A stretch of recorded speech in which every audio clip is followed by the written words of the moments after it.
লেগেছে মনে রং লেগেছে টুনি নাকি সিনেমার নায়িকা হয়েছে রং লেগেছে টুনির রং লেগেছে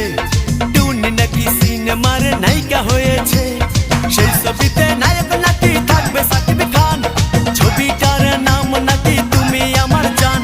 টুনির জ্বালায় এবার আমার যাবে রে